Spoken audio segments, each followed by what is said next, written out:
Thank you, Rajendra Bhai, for the wonderful video. Good evening, all. I'm Sneh Shah, active member of Ishri Ahmedabad chapter. On behalf of Ishri Ahmedabad chapter, I'm welcoming you all in the webinar on basic understanding of hot water system by Mr. Niral Shah. Brief introduction about Mr. Niral Shah. Niral Shah is known as a man of action, having a penchant of bringing most innovative water solution to India, undertaking reforms, scripting turnaround, and achieving superlative results by working in mission mode. An advocate for decisive growth driven change, he is well respected for his impeccable integrity, passion, and commitment towards society at large. Mr. Niral Shah is currently the managing director of Aquatic Group of Companies and channel partner of Xylem Water Solution, AO Smith SFX Flow. He has started from the grassroots level with a mission of providing world-class water solution accessible to diverse industry. The overview of session are types of hot water system, detailed discussion on heat pump and sizing, and question and answers.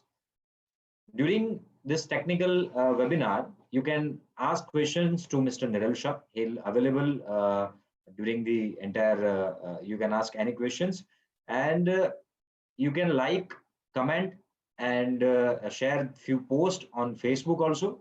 Ishri Ahmedabad chapter is on Facebook, LinkedIn, Instagram, and YouTube also. So request all of you to please like Ishri Ahmedabad chapter page to get more updates about all the activities. I kind request Mr. Niral Shah to start the session. Thank you. Good evening, friends. Thank you for joining this session. This session is basically we are going to discuss on hot water,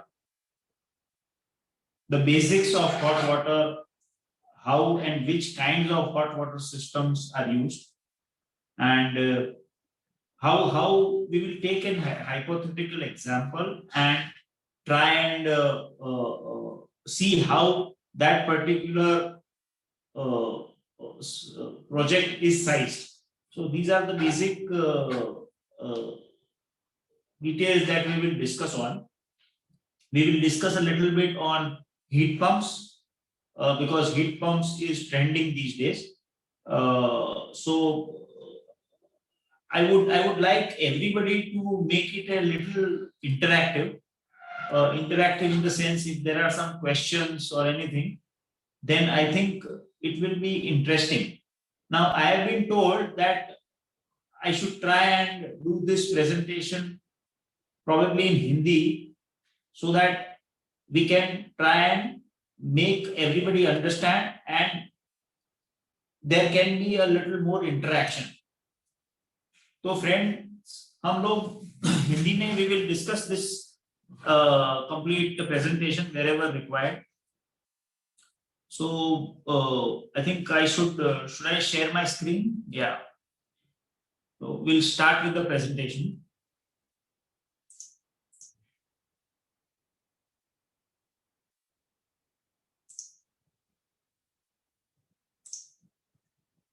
Yeah, hope this is visible to everyone.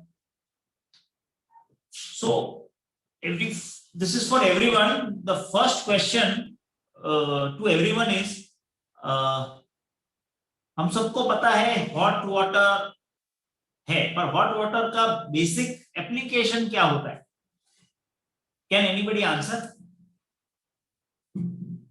कहां पे इस्तेमाल होता है hot water maximum?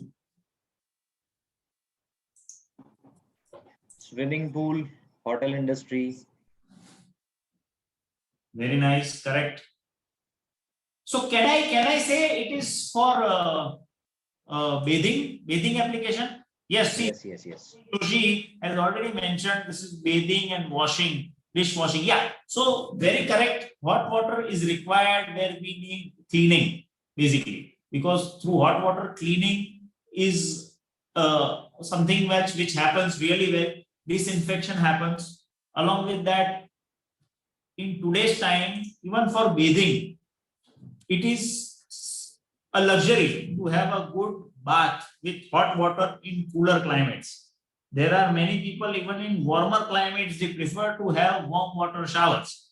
So, because it is very much rejuvenating and people really get fresh by taking a good hot water shower. So very nice, thank you. It was good that everybody tried to give some answer. Now,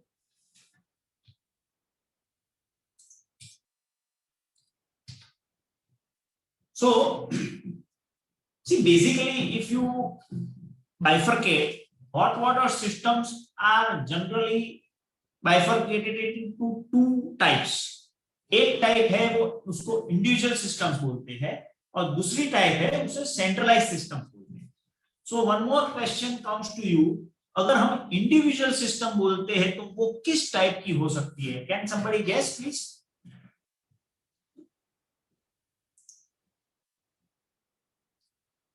Yes. So somebody came up, Atul Bhai Joshi has come up with a geyser. Yes. So very right. A geyser जो हम instant geyser बोलते हैं, जो हमारी bathroom में लगता है, उसको इंडिविजुअल सिस्टम बोलते हैं. उसी तरह डिफरेंट टाइप्स की सिस्टम आती है, पर they are all kind of geysers और वो इंडिविजुअल सिस्टम्स है. Similarly, if somebody can guess what is a centralized system? Heat pump. Correct. Okay, fine. Boiler, मतलब बॉयलर से जो स्टीम लेके वाटर को गर्म किया जाता है. Perfect, perfect, very good. And even Atul Bhai Joshi again, I think is very interactive. I like this kind of a session. Wherein उन्होंने बताया solar hot water system. Yes, very right. So to define it, anything which has a little bigger storage. It can be a heat pump, it can be a solar, it can be electric, gas, whichever. But a storage where there is a larger capacity stored can be a centralized system, because a centralized system requires more amount of water. Correct. So we move on to the next slide. So there are two types of system, individual system as well as centralized systems.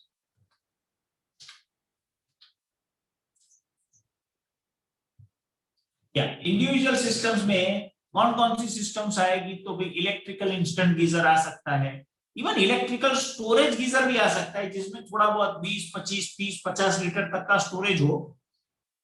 अगर हमारे पास bathroom में या bathroom की side में जगह है तो हम इंस्टॉल कर सकते हैं. These are called, even these are point of use systems also. उसी तरह गैस हीटर्स आते हैं, अगर हम बोलते हैं कि फ्लोरेट टाइप के गीजर्स आते हैं जो गैस से चलते हैं, फ्लोरेट टाइप, उसमें 4 लीटर पर मिनट, 6 लीटर पर मिनट, 10 लीटर पर minute, these kind of units are also available which are individual systems. उसी तरह हीट पंप्स भी आते हैं.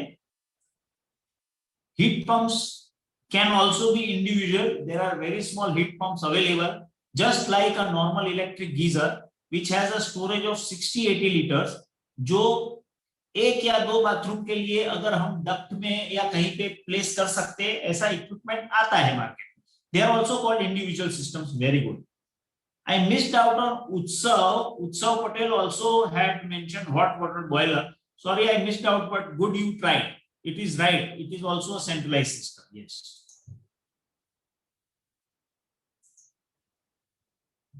So basically, electrical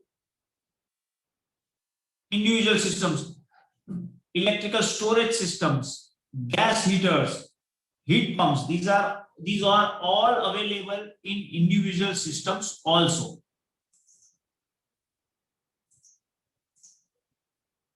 Now coming to centralized systems. See, centralized systems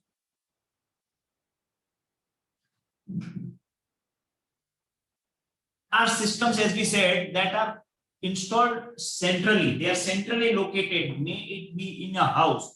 समझो कि हमारा 3 बाथरूम या 3 बेडरूम का बंगलो है, या 4 बेडरूम का घर है, 5 बेडरूम का घर है, हमारा होटल है, हॉस्पिटल है, या सब जगह पे हमें सेंट्रलाइज यूनिट लगाने पड़ते हैं, बिकॉज यूनिट वाटर रिक्वायरमेंट काफी ज्यादा रहती है.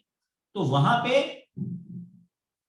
centralized systems लगती है. Now centralized systems are of different types. The first which we are going to discuss is a solar hot water system. जो centralized place होती है, generally solar systems are placed on the terrace of any individual place, wherein it can be a bungalow, hospital, hotel, wherever. Now, to further bifurcate, solar systems can have flat plate collectors. Collectors का मतलब जिसके ऊपर sunlight गिरती है, उनकी जो panel हम बोलते हैं. So basically सोलर सिस्टम में जो पैनल रहती है वो फ्लैट प्लेट कलेक्टर्स रहती है. Then evacuated tube collectors रहते हैं. Evacuated tube collectors with heat pipe रहते हैं. These are the three types of solar systems और उनकी पैनलिंग 3 टाइप्स की different रहती है. Now a flat plate collector typically looks like this. Flat plate collector mostly उसमें कॉपर पाइप्स रहती है. उसके ऊपर ये ब्लैक एब्जॉर्प्शन मटेरियल रहता है ताकि जब सनलाइट इसके ऊपर गिरता है तब इट हीट्स अप. टफन ग्लास से इसकी ये पैनल बनती है. These panels are defined totally in Bureau of Indian Standards. BIS standards की साइजिंग उन्होंने डिफाइन करके रखी है. ये पैनल हमें मार्केट में BIS अप्रूव्ड मिलती रहती है. ये पैनल्स हम लगाते हैं और then these are the tanks. जो पैनल में पानी गर्म होता है, ये ऊपर जो टैंक है उसमें ये गर्म पानी स्टोर होता है. पूरे दिन एक्सपोज होने से ये जितना गर्म होता है उतना ये टैंक में रहा हुआ पानी गर्म रहता है. So these are copper pipes and flat plate collectors are mostly metal जिसमें कॉपर की ट्यूबिंग्स रहती है, एल्यूमिनियम क्लैडिंग रहता है. इस टाइप का उसका कंस्ट्रक्शन रहता है. Evacuated tube collectors. Now evacuated tubes are tubes. These are glass tubes.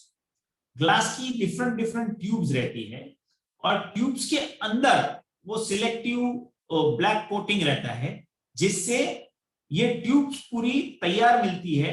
ये हम इसकी पैनल की साइजिंग फिक्स नहीं रहती है. इसमें हम कोई भी साइज की पैनल बना सकते हैं. These tubes are available accordingly. ये जैसे जैसे हीटअप होता है ये बीच में उसका हेडर रहता है, उसका पानी सीधा टैंक में जाता है. तो these are evacuated tube. तो एक आध ट्यूब में कुछ क्लॉगिंग है, अगर टूट गया है, कुछ भी है तो one can replace these tubes. So details of an evacuated tube. See, basically evacuated tubes has a selective coating as I said. वो कोटिंग ब्लैक कलर का रहता है ताकि उसके ऊपर जब धूप गिरती है तो ये गर्म होता है. Now अंदर एक हीट पाइप रहती है. हीट पाइप से it is a cavity wherein heat transfer होता है और generally heat tends to go up और ठंडा रहता है वो नीचे रहता है. तो हीट पाइप से the heat travels towards the upper zone. Outer tube है जो ग्लास का रहता है.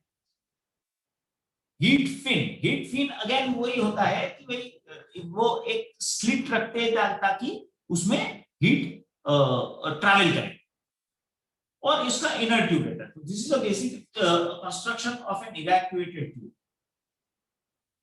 इवैक्यूएटेड ट्यूब इस तरह के भी रहती है जिसमें डायरेक्ट ट्यूब टैंक के अंदर लग जाता है ताकि पानी गर्म हो ऊपर चला जाए, पानी गर्म हो ऊपर चला जाए. तो because hot water always goes on the top और ऊपर स्टोरेज टैंक रहती है.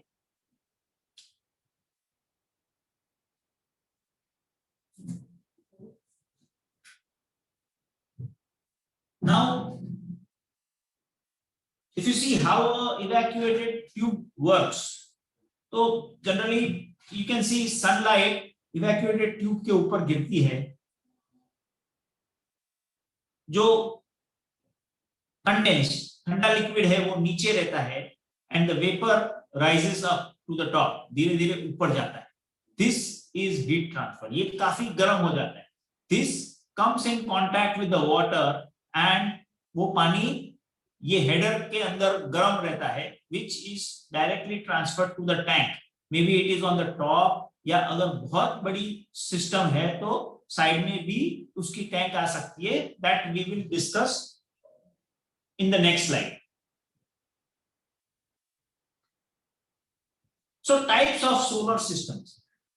Thermosiphon system. Can anybody guess what is a thermosiphon system, if anybody can?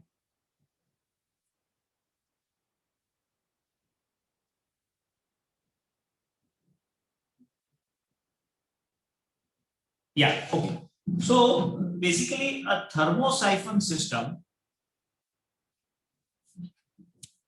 generally installed for one or fixed time usage.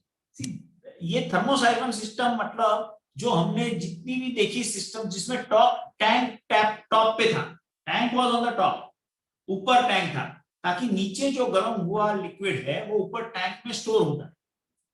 So that is called a thermosiphon system because hot water tends to go to travel up, ऊपर जाके travel करता है, ठंडा नीचे रहता है. तो thermosiphon means that the temperature is siphoned to the top. तो ये फिक्स टाइम यूजेज वाली छोटी सिस्टम्स रहती है कि भाई हमें जनरली बंगलोज और वो सब में थर्मोसाइफन सिस्टम्स ज्यादा इस्तेमाल होती है, क्योंकि हमें पता है सुबह नहाना है, शाम को नहाना है और कितना हमें पानी इस्तेमाल करना है. These systems have fixed volume but varying temperatures. Temperature vary होगा as per climate change, as per दिन में एक्सपोजर कितना रहा सन का, इस ये सब में टेम्परेचर वेरी होता है. These systems are closed loop systems. Closed loop मतलब ऊपर से पानी आया और नीचे पैनल में गया या इवैक्यूएटेड ट्यूब्स में गया, गर्म होके वापस ऊपर चला गया. These are closed loop systems.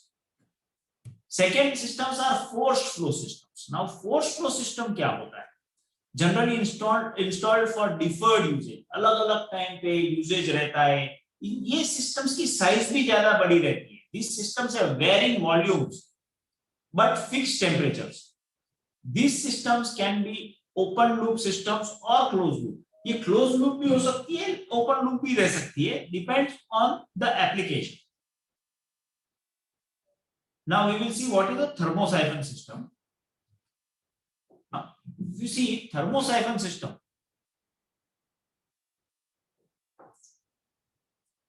hot water being lighter than cold water rises to the top of the collector and into the hot water tank. Now समझो कि ये मेरी कोल्ड वाटर टैंक है, मैंने उसको मेरी सोलर टैंक के साथ, हॉट वाटर टैंक के साथ अटैच कर दिया है. अभी इसका कंस्ट्रक्शन देखो तो ठंडा पानी ऑलवेज नीचे रहेगा, जैसे जैसे गर्म होगा वो ये स्टोर होगा ये टैंक में. That is called thermosiphon, where cold remains down, hot remains goes travels up, as जैसे जैसे गर्म होता है ऐसे it travels up to the tank. So that is called thermocycle. This cycle goes on during hours of sunshine, usually 10 AM to 4 PM. 10 AM से 4 PM के बीच में ideally sunlight रहती है. तो ये साइकिल कॉन्स्टेंटली, वो साइकिल जब तक सनशाइन है तब तक ये वर्क करती है. This phenomenon is called thermosiphon. At end of the day, the tank is full of hot water at design temperature. इसमें गर्म पानी पूरे दिन एक्सपोजर से हो जाता है.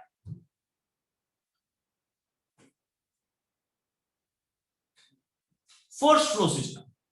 अभी फोर्स फ्लो सिस्टम में क्या है, समझो कि मेरा टैंक नीचे है, मेरा पैनल कहीं ऊपर है, मेरा solar water tank.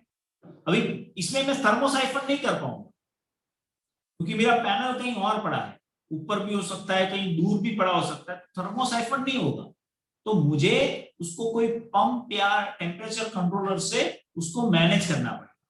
Cold water from the cold water tank forced into the battery of collectors. Cold water tank में से पंप से मुझे वो पानी ट्रांसफर करके स्टोरेज टैंक में लाना पड़ेगा. तो ये कैसे होता है? So the solenoid valve pump on off operation is controlled by temperature sensor installed at the last collector at output side of the system. मेरा सेंसर इधर कहीं रहता है। जब मेरा ये हीटअप हो जाता है, अगर मैंने समझो सेट किया है कि 50 डिग्री जब टेम्परेचर अचीव हो पैनल के अंदर, तब मेरा पंप शुरू होना चाहिए ताकि वो गर्म पानी मेरी सोलर टैंक में लेके आए, सोलर की स्टोरेज टैंक। फिर देन द टेम्परेचर ऐसा होता है कि 45 डिग्रीज आए तो दैट इट शुड स्टॉप, तो वो स्टॉप हो जाता है। फिर अगेन 50 डिग्रीज धूप आएगी, टेम्परेचर अचीव होगा 50 डिग्री, फिर से पंप चालू होगा। तो इसी तरह वो जितना भी जैसे जैसे पानी गर्म होता है वो पंप से ये स्टोरेज टैंक में लाता है। These are called forced flow system because the water is not traveled through thermosiphon, it is forced through a pump. The solenoid valve or pump will remain on till all the hot water at specific temperature is replaced by cold water. This cycle goes on throughout the day.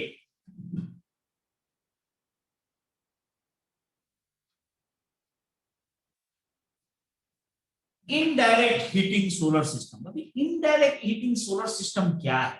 अभी indirect heating अगर वो thermosiphon है या force flow है, दोनों में indirect heating systems आती है।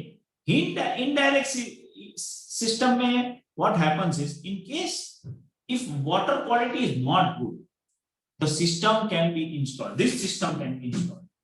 Here indirect heating is done and treated water is used in circulation within the panel and coil.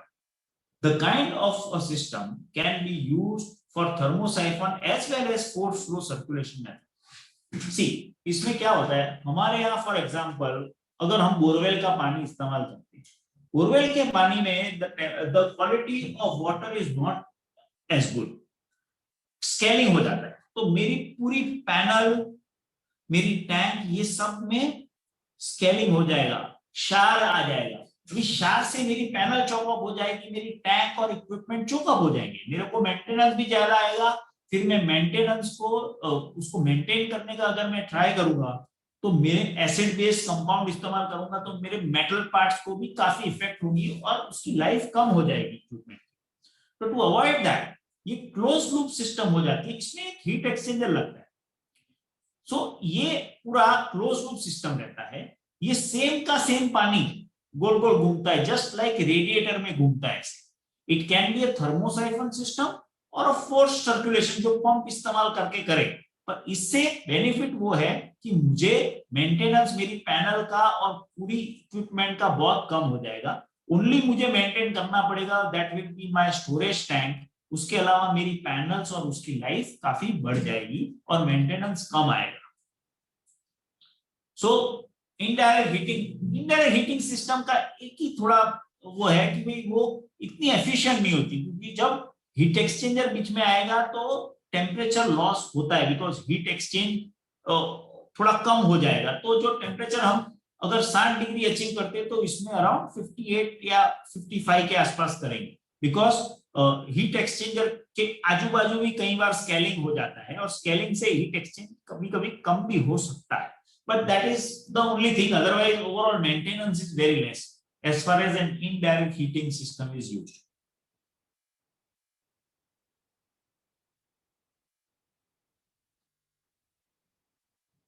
So this is actually how much space a solar system occupies.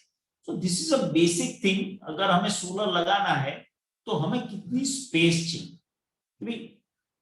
हमें 125 litre per day का अगर solar unit हमारे terrace पे लगाना है तो we need 3 metre square, 500 litre का तो 12 मीटर स्क्वायर, 1000 लीटर का तो 24 मीटर स्क्वायर, 2000 लीटर का तो 48 metre square. So this is 3000 litre का 72 metre square. This is the amount of space that we have to, अगर हम कोई हॉट वाटर सिस्टम या स्पेस डिजाइन कर रहे हैं कहीं पे किसी क्लाइंट के लिए, तो this is required.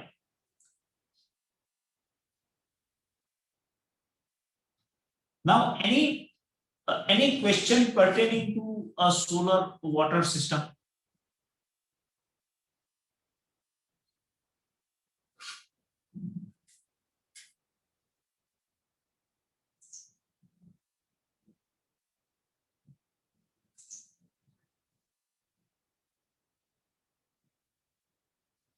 So should I move on? Okay, I'll move on. Am I audible to all? Yes, yes, you are audible, sir. If Fantastic. anyone have any questions, you can write it in chat No. box, question and answer also. Yes. So to talk about this, nowadays I tell you, solar hot water systems are getting old. In a way, this technology nowadays is not used as much.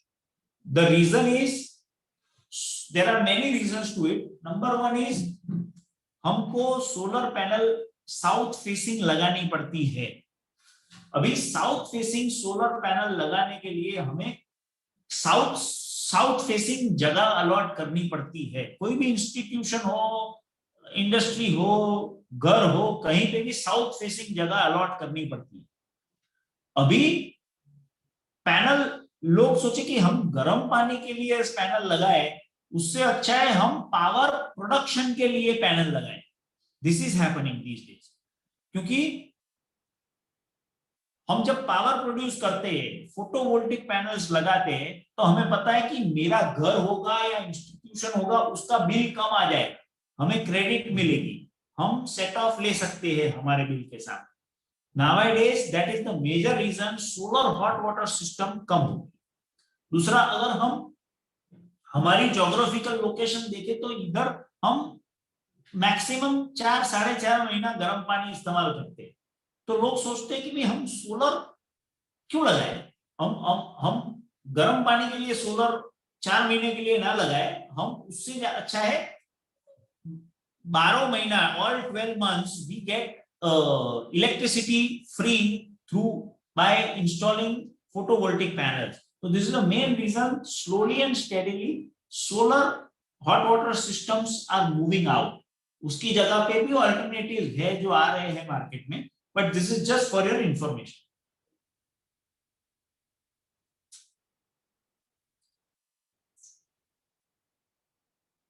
Now हमने देखा centralise में solar systems लगती है. उसी तरह centralise system में number 2 hot water generation systems में diesel fire systems लगती है, गैस फायर सिस्टम्स लगती है, हीट पंप्स लगते हैं. Heat pumps are generally of 2 types, air source heat pumps and water source heat pumps, which we will discuss in our further slides. Combination systems भी होती है कई जगह पे. Combination systems are, हम कुछ सोलर ले, कुछ बॉयलर ले, boiler can be electric boiler और गैस बॉयलर, और कुछ हम हीट पंप करें. This all depends on how fast and how much hot water you require. This is all about designing. Right designing होना बहुत जरूरी है.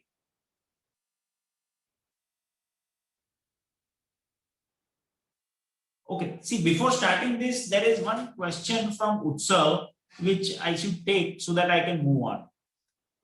What would happen if hot water is not utilized for few days?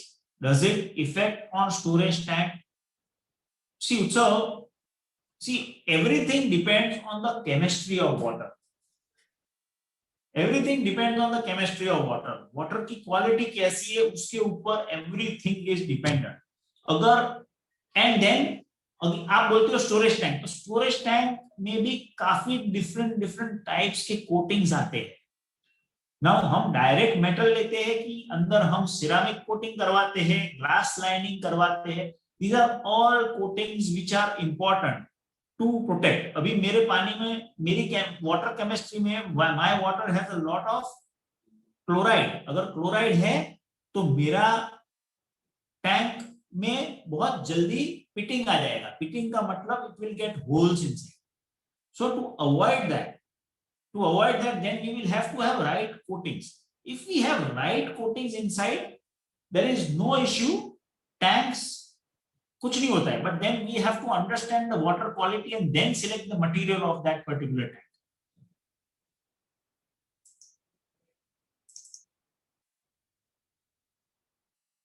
ये अल्पेश कुमार पटेल का भी question है. What's your view on heat pumps, hybrid solar for commercial building segment? So yes, Alpesh bhai, thank you for this question. We are moving on to that particular segment, and we will cover that.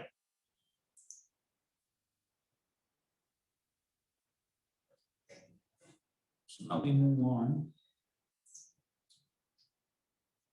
Yeah, so इसमें diesel as well as gas boilers. So diesel and gas boilers, we know these, इसमें बहुत गर्म पानी मिल सकता है. This is like हमारे boilers और वो सब में फ्यूल में डीजल और गैस इस्तेमाल होता है because they have very high calorific value. ये पानी को हीट बहुत जल्दी कर सकते हैं क्योंकि उनके पास खूब कैलोरीफिक वैल्यू है. तो या डिफरेंट टाइप्स ऑफ सिस्टम्स इस्तेमाल होती है. Coil type boilers, shell and tube और shell type boilers, cast iron boiler. These are the type of heat exchangers which are being used in that particular unit. ये basically again because they are heavy energy guzzlers, धीरे धीरे इनका भी trend is going down because बहुत expensive होने लगा ये सब. लोगों को ये प्राइस में, these are very nice compact units, बहुत जल्दी गर्म पानी भी दे देते हैं, लेकिन expenses have become like they've gone over the roof. काफी कुछ महंगा हो गया है ये. But yes, these are they give instant and very good hot water. Typically ये उनका बर्नर रहता है. नाउ बर्नर फिर स्टोरेज टैंक रहती है. बर्नर में से हीट एक्सचेंज होके ये पानी लेता है, पंप में जाता है, ये हीट एक्सचेंजर में जाएगा और वापस पानी आएगा tank. This is how typically gas fired और probably a diesel fire unit works. Now coming to the next slide. This is an important slide. Now the new trend which is coming up in a hot water systems is heat pumps. अभी heat pumps का मतलब क्या है? What is heat pump? ये heat pump मतलब कोई normal जो अपने सेंट्रीफ्यूगल पंप्स जो पानी के और वो सब देखते हैं ऐसे पंप नहीं होते. It doesn't look like that. The meaning of a heat pump is a machine which pumps मतलब transports heat energy, हीट को from a source to a sink. Sink मतलब सोर्स जो गर्म है और सिंक मतलब जो ठंडा है. वहां पे जाके वो हीट को ट्रांसपोर्ट या ट्रांसफर करते हैं. So a heat pump is a machine which pumps heat energy from a source to a sink. Typically हमारा वातावरण, अगर समझो कि ठंडी के टाइम में अगर 10 डिग्री का टेम्परेचर है बाहर, तो वो हीट 10 डिग्री का हीट पंप लेता है और समझो कि मेरे टैंक में मुझे पानी है, उसको एडिशनली ये हीट उसमें ट्रांसफर करना है 10 डिग्री, तो वो ट्रांसफर 10 डिग्री करता है और हमारा टेम्परेचर ये बढ़ाता है. सो the thing is, from a source the heat is transported to a sink.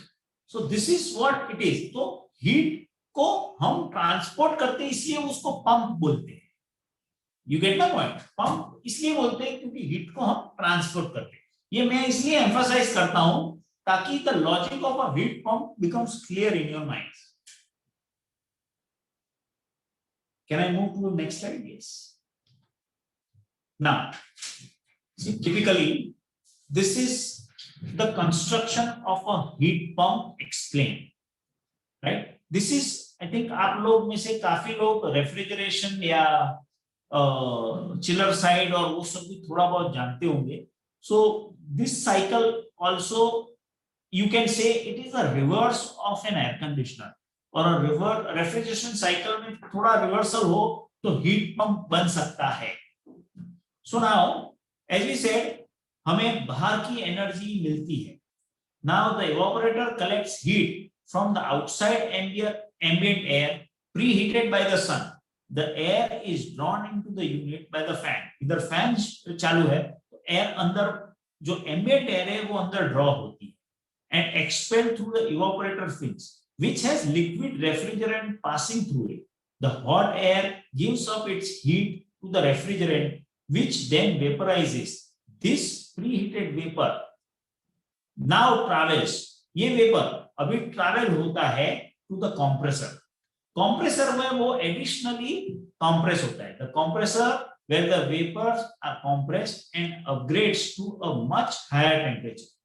The hot vapor now enters. अभी ये हीट अप हो गया बिकॉज हमने एडिशनली इसको हमने कंप्रेस किया तो वो ज्यादा हीट हो गया.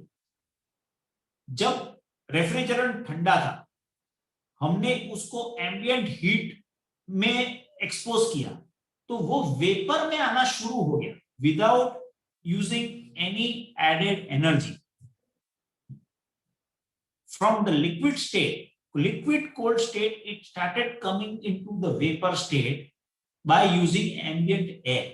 This is where the energy or the heat pump work, the pumping of heat work, and that is where the energy was saved. The compressor, ये अभी compressor में आया, compressor में compress किया उसको तो of course वो that particular gas has become really hot.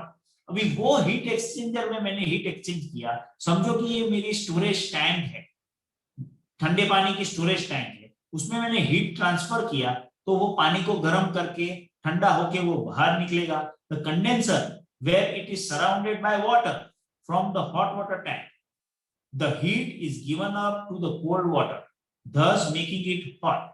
Due to this, the refrigerant comes to liquid state but still under high pressure. अभी ये निकला बाहर, अभी वो थोड़ा बहुत कूल हुआ लेकिन वो ट्रांसफर, उसने हीट ट्रांसफर भी किया कि भाई अंदर के पानी को, ठंडे पानी को गर्म किया. अभी वो बाहर आया, इधर वी ओपन अप द वो उसका जो गैसियस स्टेट में था उसमें से we get it back to the liquid state. This pressure is released by passing the liquid through the expansion device. This is the expansion valve. Expansion valve को मैं open up कर दूंगा. The refrigerant which is under high pressure will open up and it will get cool again. The expansion device, and from there now at low pressure it is returned to the evaporator and the cycle starts again. Now I think this is the cycle of a heat pump. Next slide में मैं थोड़ा और detail में इसमें जाऊंगा, पर उसके पहले does anybody have a question to this?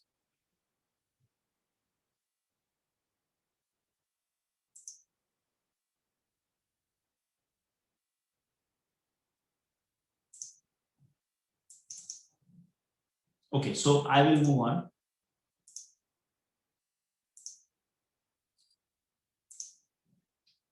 Yeah. So this will explain the entire cycle really well. You know, we will start from the liquid state. Expansion होके आया तो liquid state में आया. Now we will see liquid state में से 5 to 8 degrees वाला गया, ambient heat लिया तो 12 से 18 डिग्री में गया. अभी ये गैस स्टेट में आ गया. लिक्विड से गैस स्टेट में आया, हमने कोई एनर्जी इस्तेमाल नहीं की है, सिर्फ एम्बिएंट हवा दिया उसको, उसमें वो गैसियस स्टेट में आ गया. गैसियस स्टेट में लाने के लिए कंप्रेसर्स को बहुत मेहनत करनी पड़ती है दूसरी सब रेफ्रिजरेशन सिस्टम में, इसमें नहीं करनी पड़ेगी बिकॉज एम्बिएंट हीट ले लिया उसने. अभी मैं एक छोटा कंप्रेसर इस्तेमाल करूंगा जिसमें उसको मैं एडिशनली कंप्रेस करूंगा. The temperature can be 90, 100 depend on the quality of the product that you are using, और उसको मैं टेम्परेचर राइज करके हीट एक्सचेंज कर रहा हूं. मैं हीट एक्सचेंज करने के बाद अगेन जब वो वापस अंदर उसने अपना कोल्ड वाटर के साथ खुद का हीट एक्सचेंज किया, समझो कि 30 डिग्रीज का हीट एक्सचेंज 60 डिग्रीज 28 बार प्रेशर में वापस आया.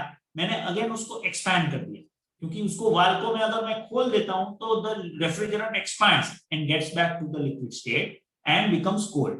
This is basically typical. You can see this is a typical heat pump cycle. Understood?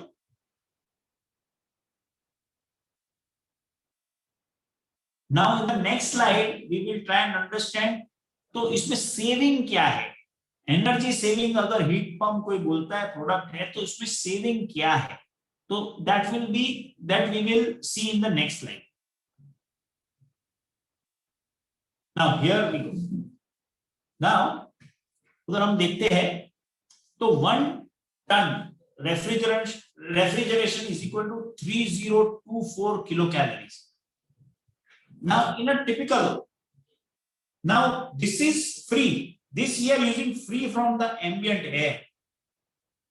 ये हवा हम ले रहे हैं, so it is completely 3024 kilo calories we are using free totally.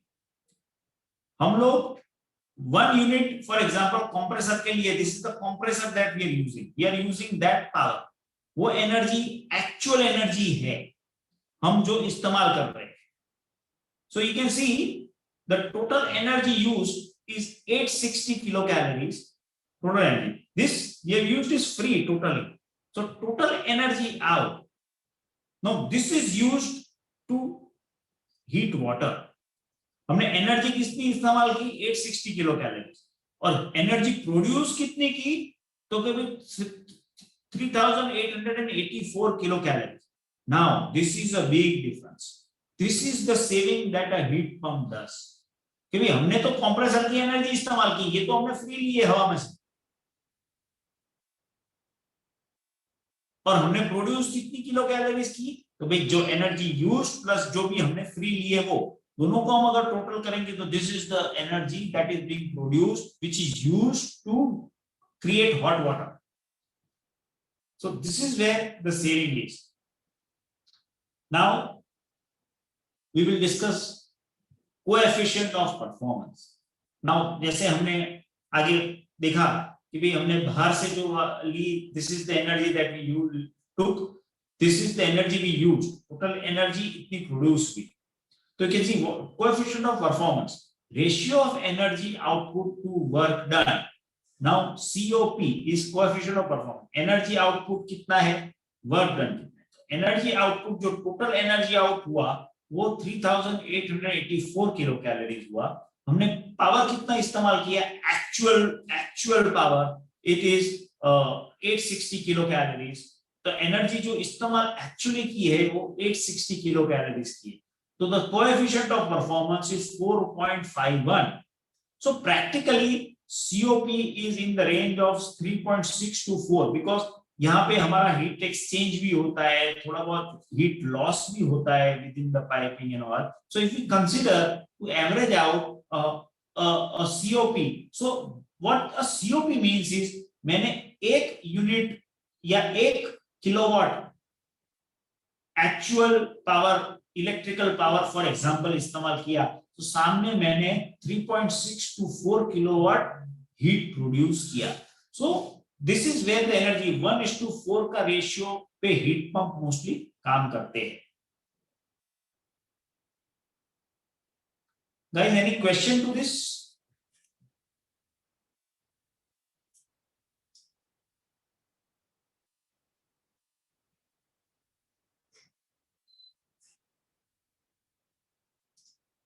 Should I move on? Yeah, there is one question. In winter operation, how evaporator rejects the heat when outside temperature is low, like evaporator temperature is 4 and outside temperature is...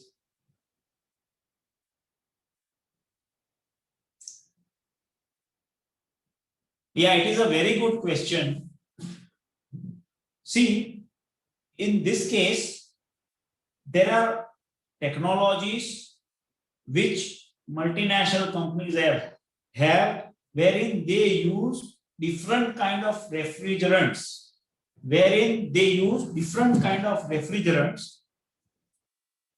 and the technologies are available even in climates where there is snowing happening and temperature which are minus in temperature. In those applications also there are heat pumps designed wherein the refrigerant use is different, and generally in many cases these kind of heat pumps are installed somewhere in basements or somewhere where very little ventilation is there, just to make sure there is ventilation, but then they get the geothermal heat wherein the temperature is ranging around 20 degrees, 15 degrees.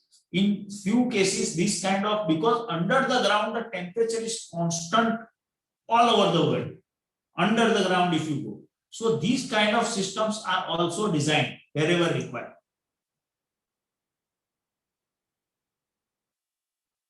Correct. So, Alpesh bhai, this is very right, wherein the refrigerant or the technology differs, but these are available. These technologies are available where temperature is really low. Yes, we move on. Good. I like थोड़ा interaction होता है तो मजा आती है, interactive बनता है session.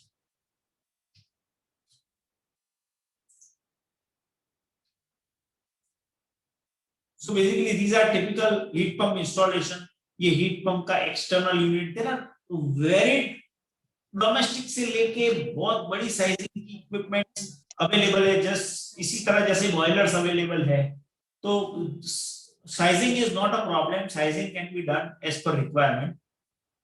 तो basically ये heat pump है, ये अपना storage tank है. We pump it, पानी को लाते हैं, heat exchange करते हैं. Many different ways जिसमें हम heat exchange भी कर सकते हैं. So typically these are basically, this is how heat pumps look. ये उसका internals रहता है कि heat exchanger रहेंगे, उनकी on off switches, everything, condenser coils and everything are installed. This is how basic heat pump looks. It just looks very much like अपना जो भी VRV या ऐसा कोई भी होता है यूनिट, उसी तरह दिखते हैं ये.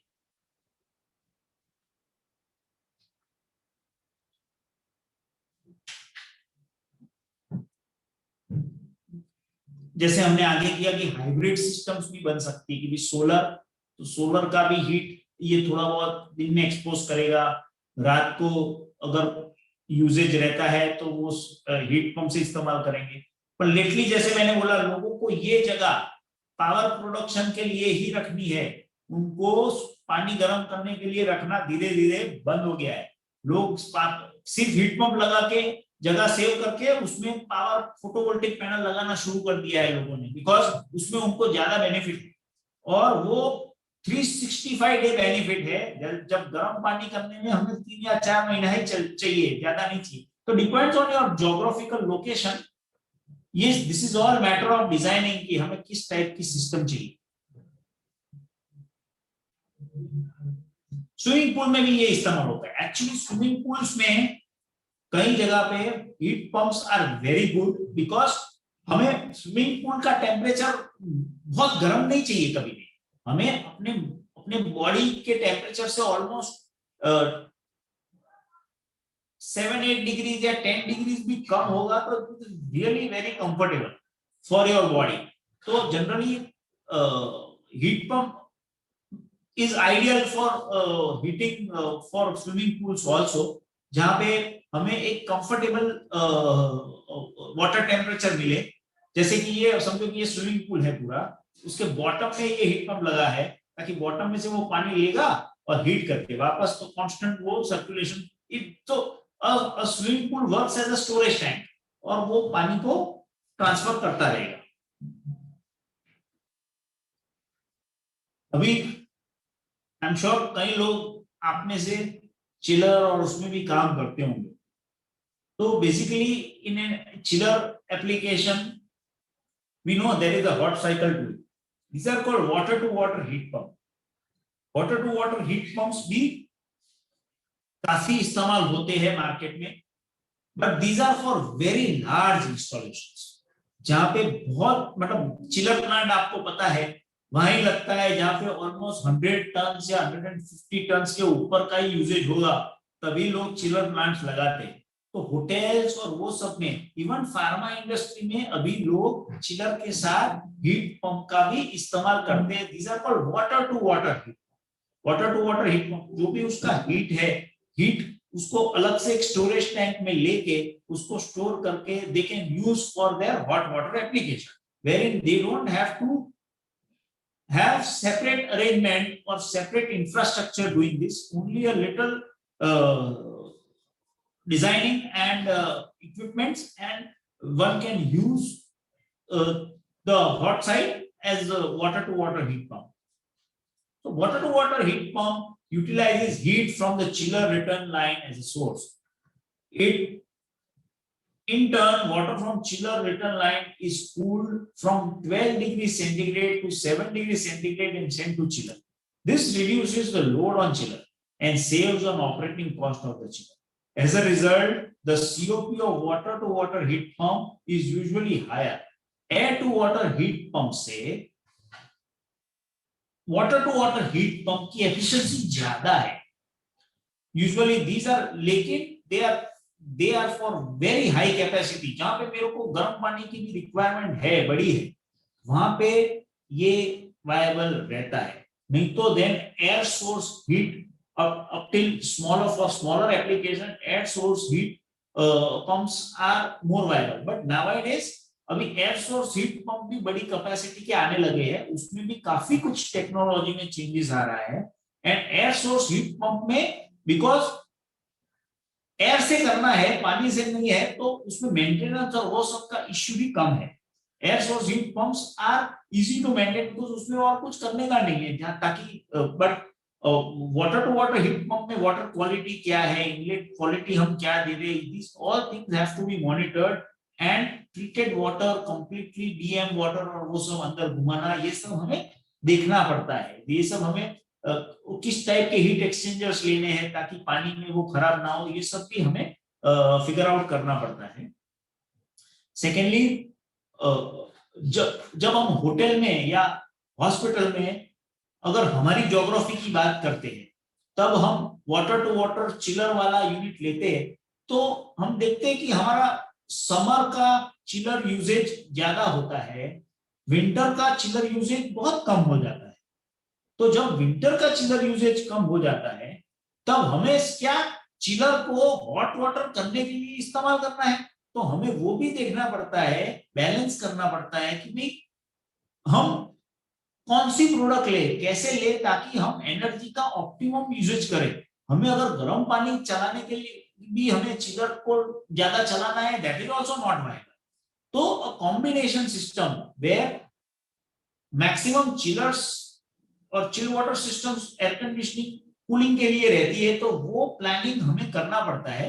और we have to consider our cooling usages only, not hot जो साइड है उसको हम इस्तेमाल करेंगे, लेकिन उतना ही छोटा ताकि हमारा चिलर का requirement doesn't go out of as far as energy consideration is concerned. Winter में वो ज्यादा एनर्जी ना ले, बाकी का हम फिर एयर सोर्स वाटर हीटर से प्लानिंग करें. तो these all things are matter of planning, designing, और वो हम जब कोई प्रोजेक्ट डिजाइन करते हैं तभी ये डिस्कशन कर सकते हैं ताकि we can give an optimum solution. Any questions, anybody इसके लिए?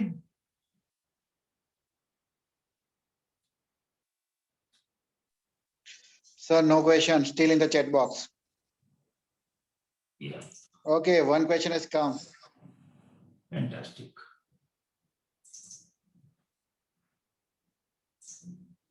Pesh Kumar, in UK, 6 carbon budget use of gas and oil has been restricted for heating and hot water in new building after 2023 and for existing building by 2035. Electrical heating, especially heat pump, are promoted by Energy Minister UK. What is your view on, in medium term, India should follow similar regulation, policy path for industrial and commercial water heating to reduce carbon emission? No, this is very good. BESL should play active role to realize this by regulation push and innovative replacement business model. I think so this is one question and in suggestion also. No, yeah. Alpesh bhai, you are on the right track, and the Ministry of Natural Resources and Environment are definitely thinking in this direction, and in very short time, in very short time, they are also going to come up with a lot of subsidies and commission even on this heat pump requirement, because heat pumps is an energy saving product, and they have realized that there is going to be a lot of energy saving and carbon footprint पे काफी कुछ फर्क आने वाला है। Because हम बोले या ना बोले, अगर हम बोलते कि हम गर्म पानी कितना इस्तेमाल करते हैं, अरे भाई आपकी फार्मा इंडस्ट्री है, आपकी बॉयलर जहां जहां लगते हैं वो इंडस्ट्री बहुत गर्म पानी इस्तेमाल करता है। Wherever there is industry, a lot of hot water is being used. ऐसा नहीं है कि hot water इस्तेमाल नहीं होता है, वो hot water गर्म करने के लिए अभी तक हमने फॉसिलाइज्ड फ्यूल ही इस्तेमाल किया है, जैसे कि गैस है, डीजल है, जो भी है। बट कोल है फॉर एग्जांपल, काफी कुछ ऐसा, इवन कई जगह पे तो हमने देखा है कि भाई वुड ही इस्तेमाल होता है, पर ये सब पे अभी काफी कुछ रोक आई है, आ रही है, और हमारे यहाँ भी उसी लेवल का काम हो रहा है और होगा, और इसके लिए हम सबको भी जागरूक होना बहुत जरूरी है, और हम हो भी रहे। और आपने जैसे बोला रेट्रोफिटिंग बोलते हैं, जो रिप्लेसमेंट बिजनेस मॉडल है वो रेट्रोफिटिंग है। काफी कोई इंडस्ट्री है, इवन काफी कुछ होटेल्स है जिसमें पुराने बॉयलर्स और वो सब चलते थे, वो निकाल के हीट पंप लगा रहे हैं, और हीट पंप इसीलिए लगा रहे हैं क्योंकि उनको भी फायदा है एनर्जी में, उनका पेबैक 6-6 महीने में आ जाता है, क्योंकि इतना सारा सेविंग होता है। आज होटल मैंने है, मेरी 100 रूम की होटल है, मैं मेरा गर्म पानी बंद नहीं कर सकता हूँ, मैं मेरा टैप खोलूं मुझे इमीडिएट गर्म पानी देना पड़ता है। तो वो इमीडिएट अगर गर्म पानी मुझे देना है तो मेरा एनर्जी कहीं पे जल रहा है, मैं बिल भर रहा हूँ, मेरे को पावर कॉस्ट आ रहा है, तो उसको कम करने के लिए मेरे को कुछ अच्छी रेट्रोफिटिंग करनी पड़ेगी, जिसमें मुझे भी फायदा आ रहा है, मेरा क्लाइंट को उसका गर्म पानी मिल रहा है। तो या सो these things are working on government level also everywhere. Only issue is even ज्यादा रेफ्रिजरेंट भी is not good for our ozone layer. ये भी एक पॉइंट है जिसके ऊपर रेफ्रिजरेंट की क्वालिटीज और वो सब में a lot of discussion is happening on the global forum. Okay, sir एक और क्वेश्चन है, Yeah. which is the best refrigerant for this heat pump? So yeah, there are two good refrigerants. One is R134 for smaller heat pumps. But when the capacity goes beyond say 12 kilowatt, 13 kilowatt, then 410 is the refrigerant which is generally used. Okay. Yeah, but then again, because अपनी condition वो है, if you go to Europe, the refrigerant का quality में थोड़ा बहुत pitching आएगा, because they have their ambient temperatures are different. Okay. Anybody want more question?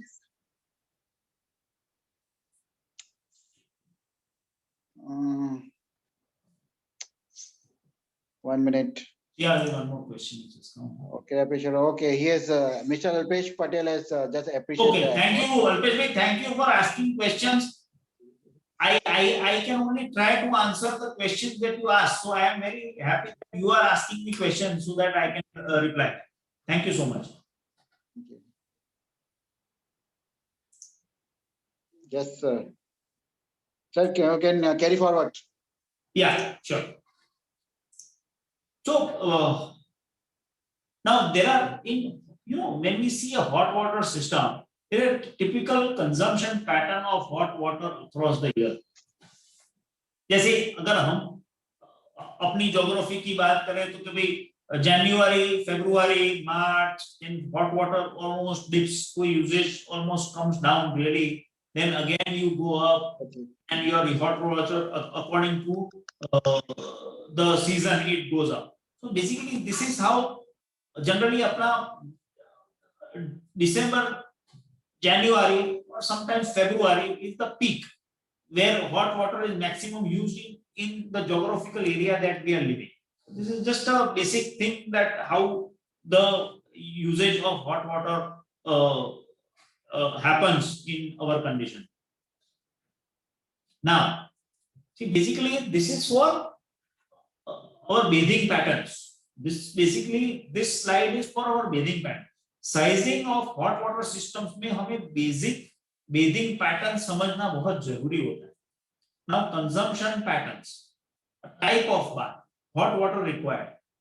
अगर हम बकेट बाथ लेते तो bucket bath uses 15 to 25 litre पर पर्सन। अगर हम शावर बाथ लेते तो बेसिक शावर में जिसमें 8 से 10 एलपीएम के जो शावर स्टैंडर्ड शावर फिटिंग आते हैं वो होते तो हमारा 40 से 50 लीटर पर पर्सन का यूजेज होता है। टब बाथ जब लेते हैं तो हमें टब भरना पड़ता है, तो टब तो समझो कि 300 लीटर का होगा, लेकिन कुछ हमें गर्म पानी रखना है, कुछ हमें ठंडा पानी मिक्स करना है, तो वो क्या है, तो this is 100 to 120 liters per person is used।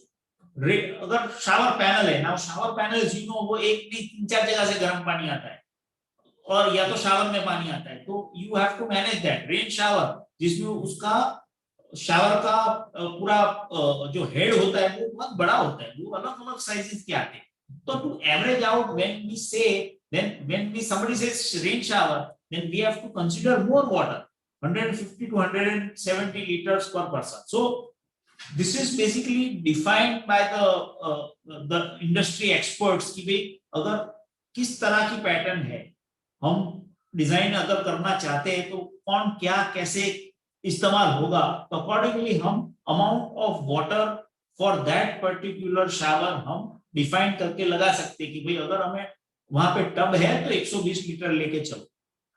इसके अलावा हमें वो भी पूछना पड़ता है कि भाई टब कितनी बार भरने वाले।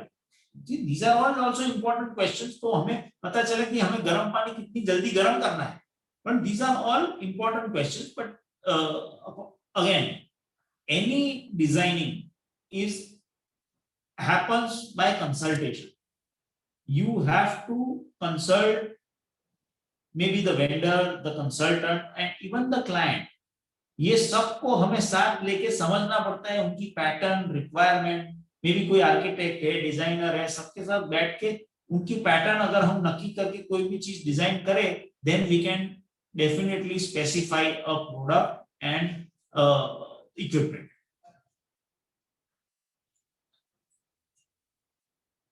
Points to be considered during selection of hot water system. जैसे हमने आगे देखा टोटल हॉट वाटर रिक्वायरमेंट, अगली स्लाइड में देखा कि भाई कोई बकेट बात बोल रहा है कि मैं तो बकेट से ही नहाऊंगा, शावर में लूंगा, तो देन वी हैव टू ये सबको कंसीडर करके फिर हमें उसकी टोटल रिक्वायरमेंट निकालनी पड़ती है। Then time factor of usages, जैसे मैंने बोला कि भाई हम लोग ये पानी 2 घंटे में इस्तेमाल कर देंगे सुबह के टाइम, समझो कि हमारी रिक्वायरमेंट आई कि 500 लीटर है, पर वो 500 लीटर हम 3 घंटे में, तो हमें पता चलना चाहिए कि हमें 150 लीटर स्टोरेज लेना है, 200 या 300, ताकि टाइम फैक्टर हम 200 का रखें, पर हमारा आउटपुट जो हमने इक्विपमेंट लिया है जो गर्म करेगा वो दूसरा एडिशनली उसमें ऐड करता जाएगा गर्म, तो then you have to design it accordingly. Arrive the capacity of equipment and hot water tank. जैसे मैंने बोला कैपेसिटी ऑफ इक्विपमेंट मतलब कितने टाइम में वो गर्म करेगा, कितने टेम्परेचर तक गर्म करेगा। दूसरा है उसकी टैंक, हमें स्टोरेज कितनी साइज का लेना है। Location of boilers from the, अगर हम बॉयलर ले रहे हैं तो बॉयलर्स में तो डीजल होगा या गैस होगा, तो उसका एग्जॉस्ट डक्ट्स और वो सबको हमें फॉलो करना पड़ता है, norms, depends on the size. वो उसके लिए उसका लोकेशन प्रॉपर होना बहुत जरूरी है। Calculate operating cost. कोई भी इक्विपमेंट लो, कोई बोले भाई मेरे को तो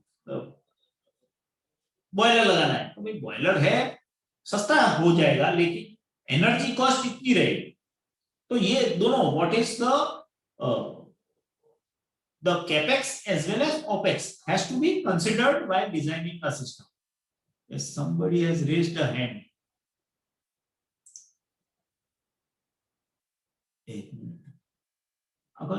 Awadhesh Kumar Namdev raised a hand.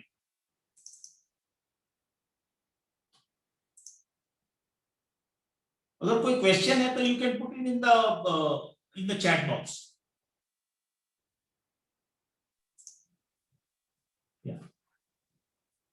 Now calculating operating cost, which is very important. अगर मैं कोई भी ये हॉट वाटर इक्विपमेंट मैं समझू कि 7 साल चलेगा, 7 साल में कैपेक्स वो इक्विपमेंट का 10% भी नहीं है। वो अगर मैं 7 साल में मुझे 100 रुपीज का कॉस्ट आएगा, उसमें वो कैपेक्स, मैं समझो मैं कोई ये लूं, मैं हीट पंप ले लूं या मैं बॉयलर ले लूं, वो एवरीथिंग कम्स इन 10%। बाकी का जितना भी है वो, बिकॉज ये एनर्जी इस्तेमाल होती है, गर्म पानी is energy, what anything that is hot is energy, तो उसमें एनर्जी इस्तेमाल होती है। तो generally operating cost is a major concern, उसको सबसे ज्यादा वेटेज देना जरूरी होता है। Arrive at a system configuration, now ये सब हमारे पॉइंट्स आ गए। ये सब पॉइंट्स लेके फिर हमें सिस्टम किस टाइप की चाहिए, हमें हाइब्रिड सिस्टम लेनी है कि ये इलेक्ट्रिक से भी चले, हीट पंप से भी चले और थोड़ा बहुत सोलर भी होना चाहिए, या कि फिर गैस लेना है, या तो फिर सोलर हमें फोटोवोल्टिक करना है, इलेक्ट्रिक पैनल करनी है, और खाली सिर्फ ये हमें हीट पंप ही लगा देना है और वो गर्म पानी टेक केयर करेगा अगर उसमें इमरजेंसी आती है, electric coil. So this all things have to be discussed through and then उसका कैलकुलेशन करके हमें आगे प्रपोज करना पड़ता है कि देखो ये सिस्टम लोगे तो इतना खर्चा आएगा, लेकिन ऑपरेटिंग कॉस्ट इतनी होगी, ये सिस्टम इतना है, ऑपरेटिंग कॉस्ट इतनी होगी। This all things have to be done while designing a hot water system.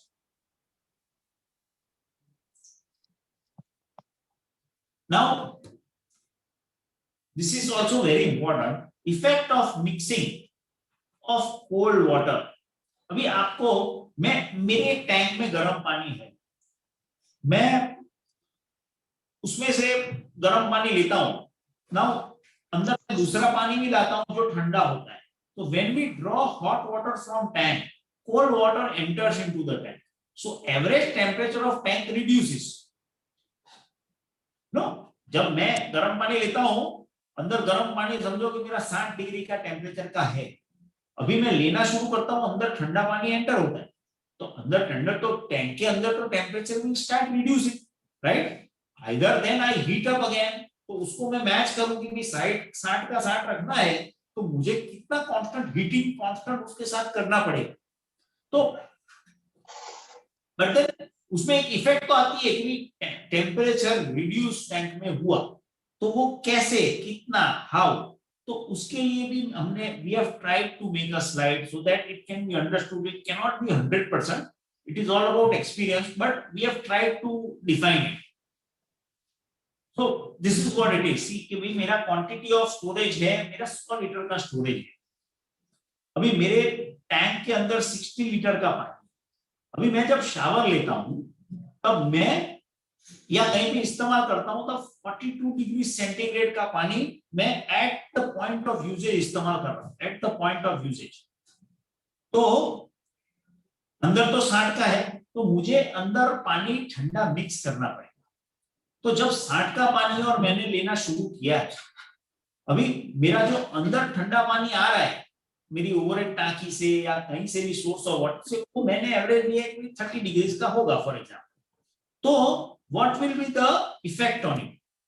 तो मेरा स्टोरेज 100 लीटर का है, अभी मैंने लेने का शुरू किया, तो इनिशियली तो टेम्परेचर 60 था, तब मैं ठंडा पानी 60% ठंडा पानी लेता हूं, 40% मैं गर्म पानी लेता हूं। उसी तरह जैसे जैसे जैसे मेरा इस्तेमाल होता जा रहा है, तो you will see that मैंने वो पर्टिकुलर 100 लीटर स्टोरेज में से 61 लीटर मैंने गर्म पानी लिया, 18 लीटर मैंने ठंडा पानी।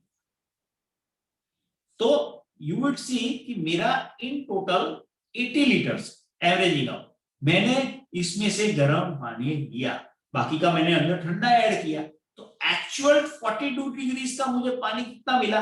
80 लीटर्स। यस, 42 डिग्री का पानी मुझे कितना मिला? 80 litres. Is everybody understanding this? ठीक है, let me go to the next. So total water consume 61 मैंने हॉट लिया था, 18 मैंने कोल्ड लिया था। सो यू कैन सी कि 80 लीटर्स मैंने, उसमें से 100 लीटर्स में एक्चुअल 42 डिग्रीज वाला मैंने 80 लीटर्स इस्तेमाल किया। This shows us that when we consume 80 liters of total hot water at 42 degrees centigrade, then 61 liter of hot water gets consumed. So we should size the system for 20% more than the consumed quantity. समझो कि मुझे 1000 litre का मुझे पानी चाहिए तो मुझे size करनी चाहिए सिस्टम 1200 लीटर। अभी ये तो हुआ यूजेज का। अभी समझो कि मैं होटल या हॉस्पिटल में मैं डिजाइन कर रहा हूँ। अभी होटल या हॉस्पिटल में मेरा स्टोरेज टैंक रहेगा टेरेस पे या बेसमेंट में या कहीं पे। मेरा यूजेज पॉइंट रहेगा वहां से 200 फुट दूर, 600 फुट दूर या 1000 फुट दूर, वी डोंट नो। तो अगर मैं वो टैप खोलता हूँ, वो पानी पहुंचते पहुंचते शाम हो जाएगी, 50, 60, 70 डोल निकालनी पड़ेगी। वो तो नहीं होगा। तो मैं उस टाइम सर्कुलेशन करता हूँ ताकि मैं जब टैप खोलूं तब इमीडिएट। तो वो सर्कुलेशन लॉसेस भी हमें कंसीडर करने पड़ते हैं कि इमीडिएट अगर तो मेरे सर्कुलेशन पाइप में कितना पानी यूं ही पड़ा रहेगा, उसका हमें भी वॉल्यूम निकालना पड़ता है और उसको भी ये 20% प्लस जो भी परसेंटेज है उसको हमें कंसीडर करना पड़ता है। तो once we consider that, then we come to the right volume of water, hot water required, और उसको मैं फिर से कितना हीटिंग करूंगा, किस स्पीड पे हीटिंग करूंगा, डिपेंड्स ऑन मुझे 3 घंटे में पानी इस्तेमाल हो जाएगा, 6 घंटे में, कभी सुबह के 3 घंटे या शाम के 3 घंटे, बीच में मुझे टाइम मिलता है उसमें मुझे हीटिंग करना है। These all points have to be considered. Or in other words, we get 80% of tank capacity hot water at 42 degrees centigrade in actual. तो बेसिक आपको अंडरस्टैंडिंग देने का वही है कि जितना हमने स्टोरेज टैंक लिया उतना गर्म पानी नहीं मिलता है साहब। बस बेसिक लॉजिक वो है। Of course then as per experience you will understand कि कितना मिलेगा, कैसे मिलेगा। बट हमने बोला कि 100 लीटर का हमने स्टोरेज डाला है तो 100 लीटर मिलना चाहिए, नहीं मिलेगा, बिकॉज अंदर ठंडा पानी एंटर होता है। नाउ सी, कई बार प्लम्बर्स ऐसा बोलते हैं कि इंसुलेशन गर्म पानी में करने की जरूरत नहीं है। ये बहुत बड़ा प्रॉब्लम है। ये स्लाइड डालने का इश्यू वही है कि भाई देखो, हम चिल वाटर जब जाता है तब इंसुलेट करते हैं। अभी चिल वाटर में हमने अगर सीपीवीसी पाइप भी लिया ना, फिर भी हम इंसुलेशन करेंगे। और हॉट वाटर होता है तब इंसुलेशन में रिलक्टेंस आती है। तो इसके लिए ये स्लाइड हमने we have put to show कि देखो इसमें इंसुलेशन थिकनेस 0 है। ये पर्टिकुलर टेम्परेचर 55 डिग्रीज है, बाहर का एनवायरनमेंट का टेम्परेचर 10 डिग्रीज है, पाइप पौने इंच का पाइप है। अभी हीट आउटफ्लो देखो आप 64 वाट पर मीटर वो पानी इसमें से निकल रहा है। नाउ अगर मैंने 10 mm का इंसुलेशन डाला, now you can imagine percentage improvement 80%। So what the meaning of this slide is very clear, that insulation is a must. Even for your simple household hot water, if you will do insulation, you will save immense amount of money. So insulation, अगर कोई plumber बोले plastic की pipe है, अभी तो CPVC का आ गया, उसमें इंसुलेशन की क्या रिक्वायरमेंट है, देखो छुके देखो गर्म नहीं हो रहा है, नहीं, there is heat dissipation and it is compulsory that you should install insulation. That insulation is a compulsory thing. There is a big difference. Now this is a slide वो जो मैंने दिखाया था उसके ऊपर है, there is zero insulation. You can see the heat loss in watts per meter, and then you can see beyond there is so much improvement. So everybody has to consider insulation. Thicker the insulation, better the insulation. मेरी duct में जगह नहीं है, मेरी ये जगह नहीं है, वो जगह नहीं है, पर अल्टीमेटली देन जितनी बड़ी हमारी हॉट वाटर सिस्टम उतना ज्यादा हीट लॉस। तो अगर हमें, और heat loss is energy loss, so हमें ये सब पॉइंट्स कंसीडर करने बहुत जरूरी है। नाउ एक केस स्टडी हमने लिया है, it's a very simple case study, उसमें कुछ नहीं है, बट देन बेसिक उसके जो कैलकुलेशन है वी विल डिस्कस।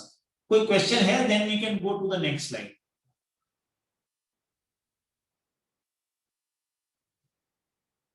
चलो we will move on to the next. Sir मैं टाइम में भी थोड़ा ओवरशॉट हुआ हूं, So yeah, hope it is interesting. So we take a 100-room hotel case study ले रहे हैं इसमें. So number of rooms is 100. Number of people say is 2 per room, तो 200 हो गए. हॉट वाटर पर पर्सन हमने सिंपल शावर्स रखे तो 50 लीटर्स है. Total hot water required is 200 into 50 is 10,000 litres. हमने ये डिफाइन किया कि 10,000 लीटर्स हमें चाहिए. Now heat load Q is equal to M. M is the mass, Cp is the coefficient of performance and delta T मतलब हमें ठंडा पानी का टेम्परेचर और हमें कितना पानी टैंक में अचीव करके रखना है. That the difference between that is delta T. So in this case we want 55 degrees and the cold water temperature is 25 degrees. So the delta T comes to 30 degrees. So इसमें अगर हम 10,000 liters multiply 1 is the coefficient of performance or the delta T is 30. So if you will calculate, the requirement will come is 3 lakh kilocalorie. So 3 lakh kilocalorie चाहिए हमें 30 degree temperature rise करने के लिए 10,000 litre के temperature के पानी को हमें 25 लीटर से 55 डिग्री 25 डिग्री से 55 डिग्री पहुंचाना है, तो हमें 3 लाख किलो कैलोरी हीट चाहिए. ना अगर हम इलेक्ट्रिसिटी से गर्म करते, इलेक्ट्रिकल हीट से गर्म करते, तो 3 लाख है 860. So 1 kilo calorie, sorry 1 kilowatt. अगर हम किलोवाट इलेक्ट्रिसिटी में, किलोवाट इज द यूनिट, तो किलोवाट में कन्वर्ट करते हैं तो 1 kilowatt is equal to 860 kilo calorie. तो 3 लाख को हम 860 किलो कैलोरी से डिवाइड करते हैं. Now the unit that we are using, the boiler that we are using is 80% efficient. तो हम उसमें again divide करते हैं 0.8 से for the efficiency. Then it comes to 436 kilowatt. So this is what is required. This is what is required. 436 kilowatt चाहिए हमें 10,000 litre पानी को गर्म करने के लिए. हम अगर इलेक्ट्रिकल एनर्जी से पानी गर्म करते हैं, इलेक्ट्रिकल कॉइल से पानी गर्म करते हैं, तो now if we come to see diesel boiler से गर्म करते, सो डीजल बॉयलर 3 लाख हमें किलो कैलोरीज चाहिए, which we divide by 10,500. 10,500 is the calorific value of diesel. डीजल की calorific value is 10,500 kilo calories, और उसका यूनिट समझो कि 90% एफिशिएंट और सुपर एफिशिएंट यूनिट हमने लिया है. 90% एफिशिएंसी से हम कैलकुलेट करेंगे तो अगर हम लीटर में कन्वर्ट करेंगे तो it will require 37.34 litres to heat 10,000 litre of water with a temperature rise of 30 degree centigrade. अभी हम सोलर अगर हम लें तो सोलर में भी देयर आर डेज जब सन नहीं होता है, धूप नहीं होती है. सो वी कंसीडर 90 डेज कि भाई non solar days in an year, जहां पे हमें कोई और सोर्स से चलना पड़ेगा. जनरली सोलर में कोई और सोर्स कोई भी हो, हम इसमें हमने इलेक्ट्रिसिटी से किया है. तो if we consider that for 90 days, एक दिन में हमें 436 किलोवाट चाहिए. 90 डेज का करें तो this is what is required. Heat pump, अभी heat pump 3 lakh kilo calorie 860 से हमने किया, उसका कोएफिशिएंट परफॉर्मेंस इज 3.8. तो ये सबसे आगे चला जाता है, तो हमारी रिक्वायरमेंट हो जाती है 92 kilowatt. So this is where we make the saving. 92 kilowatt electrical energy कहां रहा 436 पर डे एंड कहां रहा 92 per day. So this is a big difference. Why? That is why heat pump का आजकल चलन बढ़ गया है as far as heating water is concerned. तो अभी इसमें मैंने कैलकुलेट किया है कि yearly running cost for 300 days. 300 days अगर हम इस्तेमाल करते हैं 10,000 100 रूम होटल में, तो this is the calculation. the electrical unit cost है 300 days है, this is what it is. 10,46,000 रुपया का इलेक्ट्रिकल कॉस्ट आता है। अगर मैं डीजल से गर्म करता हूँ 87 रुपीज हो गया है आजकल, वी कैन कंसीडर, तो वो भी ऑलमोस्ट वही लेवल पे आके खड़ा रहता है। सोलर प्लस इलेक्ट्रिकल है, मैं सोलर का मेंटेनेंस तो साइड में ही रख देता हूँ, वो तो काफी रहता है, पर अलोंग विद दैट आप देखो तो 90 डेज भी अगर मैं करता हूं तो ऑलमोस्ट 3 लाख का एनर्जी कॉस्ट आ जाता है। हीट पंप अगर सेम चीज में कंसीडर करता हूं, this is 365 days, no other problem, it is a very clean energy, it also uses electrical energy to operate, then the cost comes down drastically.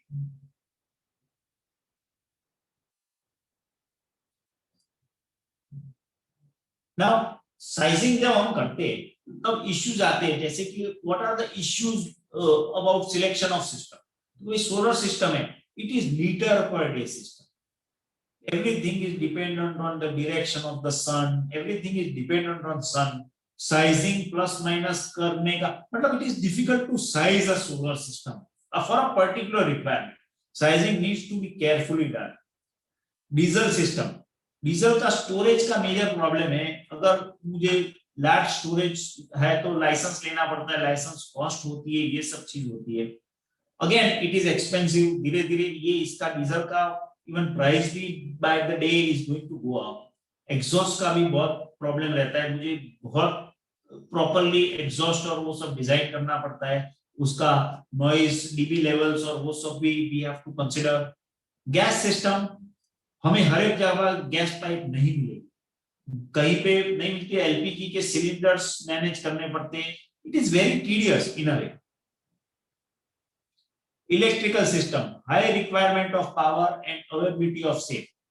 Heat pump, again heat pump में एक ही issue है, sizing is very important, उसको भी हमें rightly size करना पड़ता है, क्योंकि इलेक्ट्रिकल यूनिट बहुत जल्दी पानी गर्म कर सकता है, गैस डीजल पानी बहुत जल्दी गर्म कर सकता है, इतनी स्पीड में हीट पंप नहीं कर सकता है। तो वो कंसीडर करने के लिए हमें इसके इक्विपमेंट को राइटली चूज करना पड़ता है।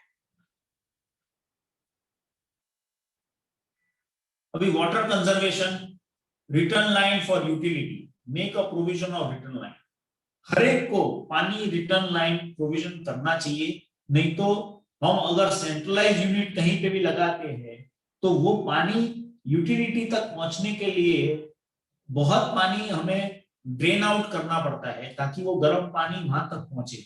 अगर वो नहीं करना है और पानी सेव करना है तो return lines are required. Use low flow fixtures, हमें बहुत ज्यादा फ्लो की जरूरत नहीं है, हमें अपनी कोई भी एप्लीकेशन के लिए even we should manage the water quality rather than having large rain showers or large flow fixtures। छोटे में भी इतनी मजा आती है अगर हमें अच्छा शावर मिलता है, लेकिन लो फ्लो होना चाहिए। Use of hot and cold mixer valves, now अभी क्या है कि कई जगह पे अगर आप देखो तो मिक्सिंग वाल्व्स आ गए हैं जो ऑटोमेटिक है, हमें टेम्परेचर ही सेट करना पड़ता है कि भाई हमें 40 डिग्री का ही पानी ये फिक्सर्स में से निकलना चाहिए, तो वो 40 डिग्री का ही निकलेगा। अगर हमारे स्टोरेज में भले 60 है, वो वहां से ही कोल्ड वाटर को मिक्स करके आने देगा, वो कोल्ड वाटर लाइंस के लिए हमें 40 चाहिए, 40 से ज्यादा पानी टेम्परेचर आने नहीं देगा। This is also good, it saves a lot of water as well as energy. Sizing of hot water lines, ये भी बहुत जरूरी है। हम कई बार हमें जैसे जितनी कोल्ड वाटर की रिक्वायरमेंट या साइजिंग होती है उसी साइज के हम हॉट वाटर पाइपिंग कर देते हैं, लेकिन हॉट वाटर की पाइप्स को उसकी रिक्वायरमेंट बहुत कम रहती है कोल्ड वाटर से, तो अकॉर्डिंगली उसकी वेलोसिटी, फ्लो और वो सब भी कम रहेगा, तो अकॉर्डिंगली उसकी साइजिंग होना बहुत जरूरी है ताकि हमारा वो पानी वो टैंक में पड़ा ना, वो पाइप में पड़ा ना रहे, गर्म है वो पानी, जितना ज्यादा पड़ा रहेगा उतना जल्दी वो ठंडा भी होगा। So these are all important points. Proper insulation of hot water, ऐसे मैंने अगली स्लाइड में भी ऑलरेडी डिस्कस, इंसुलेशन बहुत जरूरी है और वो करना ही चाहिए। These are basically typical units जो अभी तक इस्तेमाल होते थे, जैसे कि वुड है, पोल्यूशन हाई है, लाइफ स्पैन अच्छा है उसका, लेकिन it is not viable basically. कि भाई वुड से हम करें, वो तो अभी कैंसिल ही है। उसी तरह बॉयलर, पोल्यूशन बहुत हाई है, बहुत एक्सपेंसिव भी है। गैस अवेलेबिलिटी, अगेन उसका प्राइस भी धीरे धीरे बहुत बढ़ेगा, फॉसिल फ्यूल का तो प्राइस बढ़ने ही वाला है। बॉयलर अगेन इलेक्ट्रिसिटी बॉयलर है, very good, very safe but expensive. Solar very good but tedious, और it is dependent on the temperature. Pollution zero है, लाइफ भी ठीक है, it is safe, operating cost low है, इनिशियल इन्वेस्टमेंट भी high है और मेंटेनेंस भी इज डिफिकल्ट। ये सब में अगर आप देखोगे तो हीट पंप इज एक्चुअली इसीलिए लेटली कहीं ना कहीं आप देखोगे हीट पंप का यूजेज हर एक जगह पे, इंडस्ट्रियल हो या रेसिडेंस हो या होटल्स, हॉस्पिटल्स, कोई भी इंस्टीट्यूशंस हो, यहाँ पे सब पे हीट पंप का चलन बढ़ा है। These are the basic formula. Q is equal to mCp delta T. 1 kilowatt is equal to 860 kilocalories. 1 TR is equal to 3024 kilocalories. ये बेसिक ये हॉट वाटर डिजाइनिंग के लिए ये कुछ हमें पता होना चाहिए। Now, any other questions, friends? So this is my session has ended. So thank you very much for giving me the opportunity. अभी कोई किसी का भी कोई questions हो तो please let me know. I would be glad to. Anybody has got any question?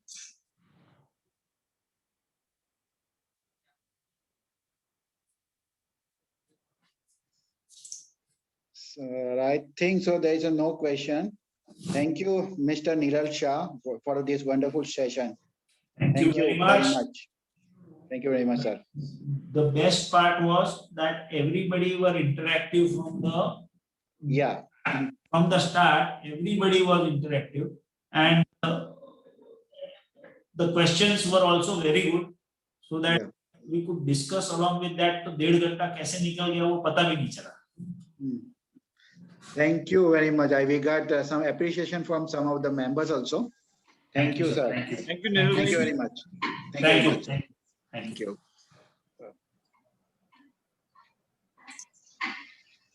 Rajan.